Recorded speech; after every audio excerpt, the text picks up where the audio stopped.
আসসালামু আলাইকুম। আমি তৌফিক। আজকে দু চারটে কথা বলার জন্য এই ভিডিও করছি। কথাগুলো হচ্ছে এই যে আমরা একটা দেশে বাস করি,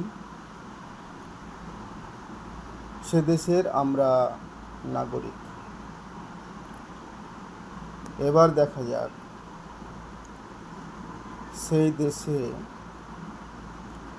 একজন সাধারণ লেবার শ্রমিক বাস করে সে দেশকে কি দিচ্ছে আর এই রাষ্ট্রের কাছ থেকে সে কি পাচ্ছে,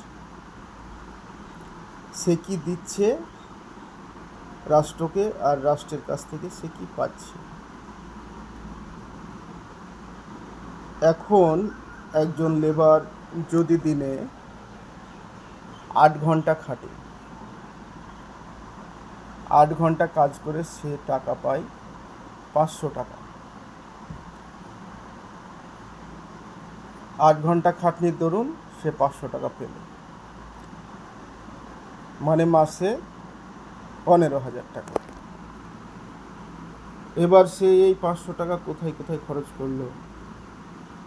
তার মুদি বাজার করলো, ওষুধ কিনলো, তার পোশাক আশাক কিনলো, বাচ্চাকে পড়ালো, খাতা কলম যা কিছু ওষুধপত্র, যাবতীয় খরচ, ইলেকট্রিক বিল, মোবাইল বিল, সমস্ত কিছু দিচ্ছে।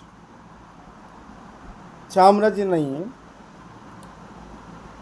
যে এই দেশের আন্ডারে কিংবা সমস্ত দেশেই কিছু কিনতে গেলে, কিছু খরচ করতে গেলে, লবণ কিনতে যাও, তেল কিনতে যাও, ওষুধ কিনতে যাও, কারেন্টের বিল দাও, মোবাইলের বিল দাও, পেট্রোল কিনো, যাবতীয় খরচ, A to Z খরচ যা করতে যাবে, পানি কিনতে যাও, সমস্ত কিছুতে একটা ট্যাক্স লাগে। তাহলে সে 8 ঘন্টা কাজ করে 500 টাকা পেল।